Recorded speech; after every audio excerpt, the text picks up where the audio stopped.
నీకు నిజంగా చిత్తశుద్ధి ఉంది, నీ ఆడబిడ్డలు నీ అక్క చెల్లెములు అనేసుకో అనుకుంటున్నావు కదా. నీ అక్క చెల్లెములని నీ ఆడబిడ్డల్ని రక్షించుకోవడానికి నువ్వు ఒక చట్టాన్ని తీసుకొచ్చిన తర్వాత ఆ చట్టాన్ని చట్టబద్ధత కల్పించలేని నువ్వు ఒక సీఎంగా అర్హుడువా?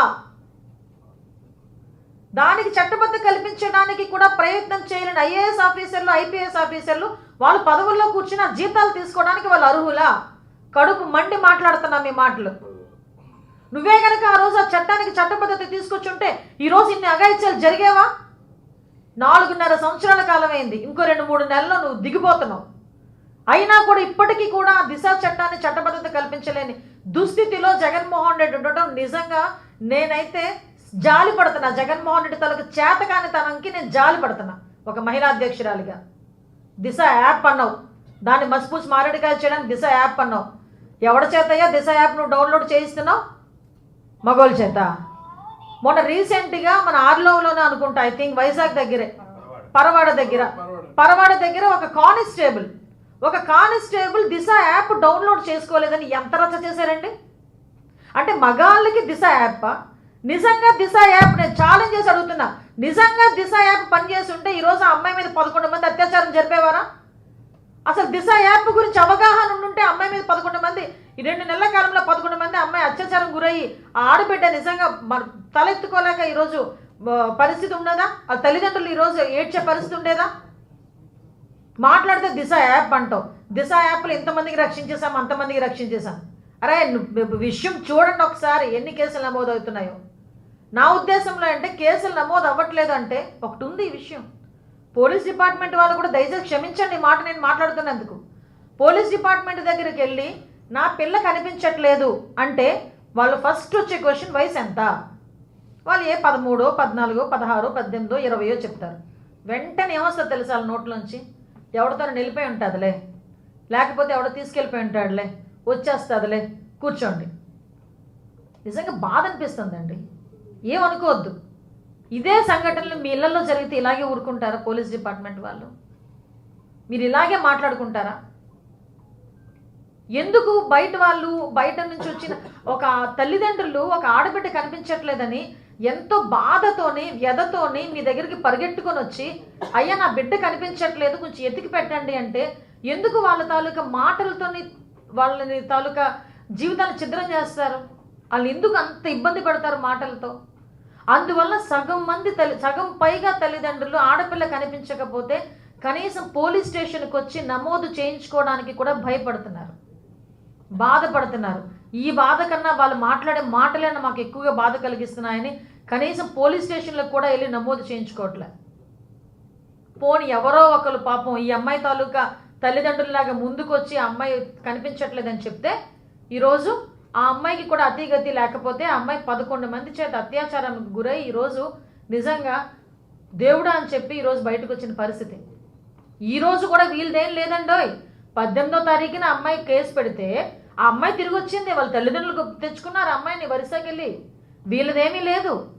వచ్చిన తర్వాత తల్లిదండ్రులు విషయం కనుక్కొని కేసు పెట్టారు. అప్పుడు నువ్వు పరిగెట్టావు.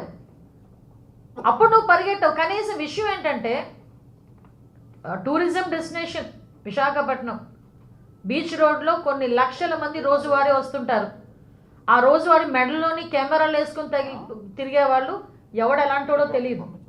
కనీసం పోలీస్ డిపార్ట్మెంట్ వాళ్ళకి ఏదైనా ఒక సర్టిఫికేట్ ఇస్తున్నారా? వాళ్ళకి ఏదైనా లైసెన్స్ ప్రొవైడ్ చేశారా?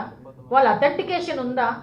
అంటే ఎవడ పడితే వాడు ఎందుకు పనికిరాని ఎదవ ఒక అమ్మాయిని ట్రాప్ చేసుకునేవాడు కూడా, అమ్మాయిని రేప్ చేసేవాడు కూడా రేపు పొద్దున్న మెడలోని కెమెరాస్ వేసుకుని తిరుగుతూ ఉంటే రేపు పొద్దున్న టూరిజం డెస్టినేషన్ అండ్ విశాఖపట్నం బీచ్లోకి కూడా జనాలు రావడానికి భయపడే పరిస్థితి. అంటే ఎంత దారుణమైన సిచ్యువేషన్స్లో ఈరోజు మహిళల పరిస్థితి ఉంది. మాట్లాడితే ఆడబిడ్డలు అక్క చెల్లెమ్మలు నీకు అమ్మఒడేసాను ఆసరా వేసాను డబ్బులు ఏం చేసుకుందామయ్యా? ఆడబిడ్డలు మానవ ప్రాణాలు పోతున్నాయి. ఇప్పుడు నేను మాట్లాడాను కదండి, రేపు ఉదయం 5 లక్షలు వస్తుంది బయటకు ఆ పిల్లకి. ఆ పిల్ల ఎక్కడ బతుకుంటే. ఎందుకంటే ఈ రాష్ట్రంలోని మానానికి ఒక రేటు ప్రాణానికి ఒక రేటు ఉంది కదా ఆడబిడ్డల గురించి. ఏదో వాళ్ళ జేబుల్లో సొమ్మిది తీసుకొచ్చేస్తున్నట్టుగా వీళ్ళు విపరీతమైన బిల్డప్లు ఇస్తుంటారు కదా. నేను ఒకటే కోరుకుంటున్నా, ఒక్కసారి నేనేదో అగ్రెసివ్గా మాట్లాడేమో ఎవరిని తిట్టడం కాదండి. దయచేసి పోలీస్ డిపార్ట్మెంట్ వాళ్ళు కానీ ఇప్పుడున్న గవర్నమెంట్, అఫ్కోర్స్ ఇదేదో చేదు ఊడిపోయే ముక్కే, 3 నెలలు ఎలాగపోతుంది గవర్నమెంట్, వైసీపీ గవర్నమెంట్. వాళ్ళకైనా నేను ఒకటి విన్నవించుకుంటున్నా, దయచేసి హ్యుమానిటీ బేసిస్ మీద ఆలోచించండి. 4 సంవత్సరాల్లో 1,48,000 అంటే 1,50,000 దగ్గర కేసులు నమోదైనాయి అంటే ఈరోజు ఆడబిడ్డల పరిస్థితి ఏంటి? 13 సంవత్సరాలు 10 సంవత్సరాలు నెలల పిల్లల మీద అఘాయిత్యాలు జరుగుతున్నాయంటే దాని మీద కనీసం అవగాహన కల్పించడానికి, తల్లిదండ్రులకు అవగాహన కల్పించడానికి ఒక కార్యక్రమం లేదు. స్కూల్లో పిల్లలకు అవగాహన కల్పించడానికి ఒక కార్యక్రమం లేదు. కనీసం ఒక అవేర్నెస్ తీసుకురావడానికి ఒక చిన్న కార్యక్రమం కూడా పెట్టట్లేదు. ఎప్పుడు చూడు తెలుగుదేశం పార్టీ వాళ్ళు కానీ, లేకపోతే ఈ ప్రభుత్వం తాలూకు విధి విధానాలకి ఎవరైనా వ్యతిరేకంగా మాట్లాడితే వాళ్ళ మీద పెట్టేటంత కేసుల మీద ఉన్న దృష్టి అక్కడ ఆడబిడ్డలు మాన ప్రాణాల గురించి పెట్టుంటే ఇన్ని అఘాయిత్యాలు జరిగేవా? నేను ఇంకొకటి కూడా చెప్తున్నా మీడియా పరంగా, ఒక ఈడియట్, ఎందుకు పనికిరాని ఒక ఈడియట్ వాళ్ళ తాలూకా మనిషి ఒక డైరెక్టర్ పేరుతో రామ్ గోపాల్ వర్మ అనే వ్యక్తి నోటికొచ్చినట్టు కోతలు కూసినా కూడా ఒక్కడు కేసు పెట్టడు అతని మీద. పైగా అతను బయటకు వచ్చి నా ప్రాణానికి నష్టం ఉందంటే కొలుకులపూడి శ్రీనివాస్ లాంటివి ఇళ్ళ మీదకి సిఐడీలు పంపిస్తారు. నేనేమంటానంటే ఈరోజు తప్పిదం అనేది జగన్మోహన్ రెడ్డి దగ్గర జరుగుతుంది. ఇక రామ్ గోపాల్ వర్మతో తప్పు, లేకపోతే సమ్మెక్స్తో ఈ అఘాయిత్యాలు చేసిన వాళ్ళతో నేను తప్పు అని చెప్పట్లేదు. కేవలం తప్పు మొత్తం జగన్మోహన్ రెడ్డిదే. నేను భారతీ గారిని కూడా అంటా. ఎందుకు అంటే జగన్మోహన్ రెడ్డి గారికి చెప్పలేని పరిస్థితిలో భారతీ రెడ్డి గారు కూడా ఉన్నారు. ఒక ఆడావిడ బయట ఎందుకు ఈ మాట కూడా చెప్తున్నానంటే నా మీదకి విపరీతంగా వస్తారు మళ్ళీ బయటకు. నేను అవేమీ భయపడట్లేదు. భారతీ గారు కూడా నా భర్తను గెలిపించండి అని చెప్పి ప్రచారంలోకి వచ్చింది ఆవిడ. కాబట్టి ఆవిడకి కూడా మేము విన్నవించుకుంటున్నాం, అమ్మ ఒక్కసారి మీరు కూడా కళ్ళు తెరవండి, ఒక్కసారి మీ భర్తకి చెప్పండి. ఎప్పుడు చూడు సంపాదన యాతన తప్ప ఏ రోజు కూడా ఆడపిల్లల అత్యాచారాల గురించి, ఆడపిల్లల రక్షణ గురించి ఈ రోజు వరకు దృష్టి పెట్టట్లే. కనీసం దిశ యాక్ట్ని కూడా చట్టబద్ధత కల్పించలేని పరిస్థితిలో నీ భర్త ఉన్నాడు. ఆ విషయం ఈరోజు మీరు కూడా చెప్పాలి. ఒక ఆడవాళ్ళ కాబట్టి, మహిళ కాబట్టి ఒక మహిళకి సాయం చేయడానికి మీరు కూడా ముందుకు రావాలని నేను కోరుకుంటున్నా. ఇలాంటి బయటకు వచ్చి రామ్ గోపాల్ వర్మ లాంటి వ్యక్తులు రోడ్ల మీదకి వచ్చి ఇష్టానుసారంగా ఏదో పోస్టులన్నీ పెట్టి, ట్వీట్లు పెట్టి అవన్నీ కూడా ఎక్స్పోజ్ చేసుకొని నేను ఇలాగే ఉంటానని నోటికొచ్చినట్టు మాట్లాడి అలాంటి వాళ్ళ మీద కేసులు ఉండవు. ఒక తప్పు. ఈరోజు ఆడబిడ్డల మీద అఘాయిత్యాలు జరుగుతుంటే వాళ్ళందరినీ కూడా పెంచి పోషిస్తున్నాడు జగన్మోహన్ రెడ్డి. అందువల్లే భయం అన్నది లేదు.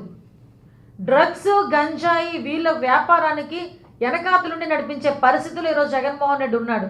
కాకపోతే ఎందుకు ఈరోజు ఇన్ని గంజాయి కేసులు, ఇంత గంజాయి మనకు పట్టుబడుతుంది, ఇన్ని డ్రగ్స్ విపరీతంగా ఎక్కడ దేశంలో డ్రగ్స్కి సంబంధించిన, గంజాయికి సంబంధించిన మూలాలు కూడా ఆంధ్రప్రదేశ్లో ఉన్నాయంటే దానికి ఫెయిల్యూర్ సీఎం జగన్మోహన్ రెడ్డి. ఈరోజు జగన్మోహన్ రెడ్డి మాత్రమే దీనికి అన్నిటికీ సమాధానం చెప్పాల్సిన అవసరం ఉంది. ఈరోజు పోలీస్ డిపార్ట్మెంట్ వాళ్ళని కూడా నేను కూడా విన్నవించుకుంటున్నా, దయచేసి ప్రతి ఆడబిడ్డని కూడా నీ చెల్లి కిందో, అక్క కిందో, మన ఇంట్లో ఆడబిడ్డ కిందో భావిస్తే ప్రతి ఒక్కరిని కూడా రక్షించుకునే బాధ్యత మీరు తీసుకుంటారు. అది మీది లేదు కాబట్టే మీరు ఇష్టానుసారంగా వాళ్ళ మీద మాట్లాడే పరిస్థితి కూడా వచ్చింది. నేను ఒకటే కోరుకుంటున్నా, ఏ మహిళలైతే ఆడబిడ్డలు, అక్క చెల్లెమ్మలని ఏ మహిళల మీద అయితే మీరు ఇష్టానుసారంగా ఈరోజు అఘాయిత్యాలు జరిపే పరిస్థితికి వచ్చారో, రాబోయే 3 నెలల్లో జరగబోయే ఎన్నికల్లో అదే మహిళలు కుర్చీ మీద నుంచి ఫిల్ట్ పట్టుకుని లాగి తంతారు గ్యారంటీగా జగన్మోహన్ రెడ్డిని. అంటే పరిస్థితి ఎంత దారుణమైన సిచ్యువేషన్స్ ఉన్నాయో ఆడబిడ్డలు కూడా తెలుసుకుంటున్నారు, ఇక్కడ మహిళలు కూడా తెలుసుకుంటున్నారు. మీకు చెప్పాలి, ఇదే దళిత ఆడబిడ్డలు, నేను ఎందుకు దళిత అన్నది ఇక్కడ స్ట్రెస్ చేస్తున్నానంటే ఈ రోజు వరకు సామూహిక అత్యాచారాలు జరిగిన వాళ్ళలో 90% దళిత పిల్లలు. పేరుచెర్ల అక్కడ ఒక అమ్మాయిని 3 రోజుల పాటు అక్కడున్న వైసీపీ నాయకుడు బంధించి ఆ అమ్మాయిని అత్యాచారం జరిపి ఒక వ్యభిచార గృహానికి అమ్మేస్తే ఆ అమ్మాయి తప్పించుకొని వచ్చి బయటకు వచ్చి పోలీస్ కేసు పెట్టింది. ఈ రోజు వరకు అతిగతి లేదు.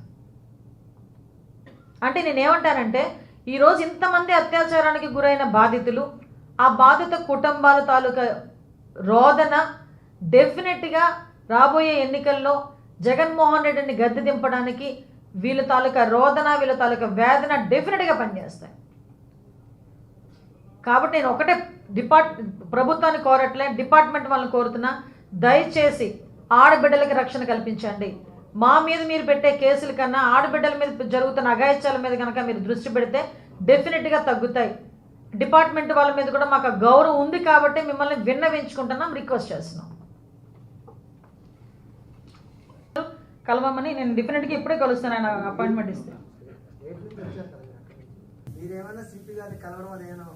మాకు అపాయింట్మెంట్ ఇస్తే డెఫినెట్గా కలుస్తామండి. మా ఫోన్లే ఎత్తారండి, నిజంగా చెప్తున్నా. మీరు అన్నట్టు నిజంగా ఇప్పుడే చేయమన్నా నేను సిపి గారికి మీ ఎదురుగానే ఫోన్ చేస్తా.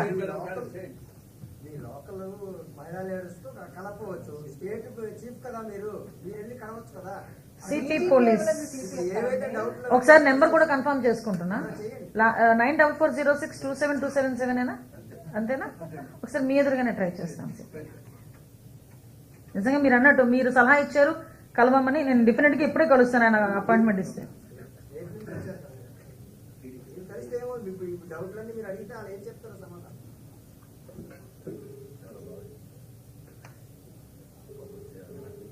నిన్నటి నుంచి పోరాటం చేస్తున్నారు వాళ్ళు. రింగ్ అవుతుంది.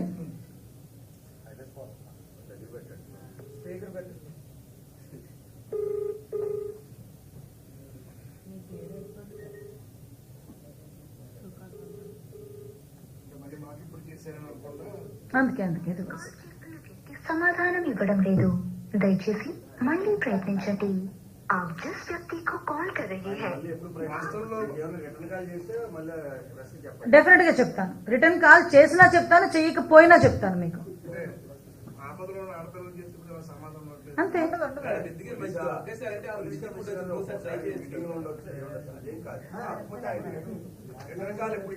చేస్తా.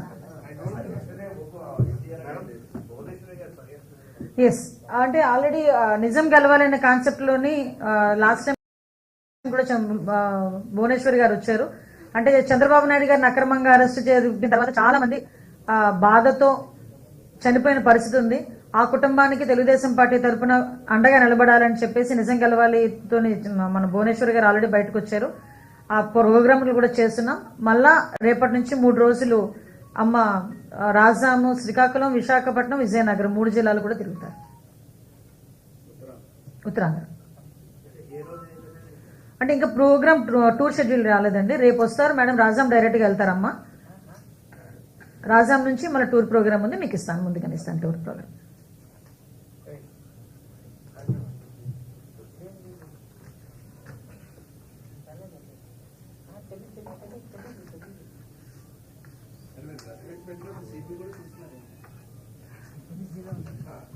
అలా ఉంటే ఎత్తియాలి, నిజంగా తెలియని వాళ్ళకి నేనైనా తక్కువ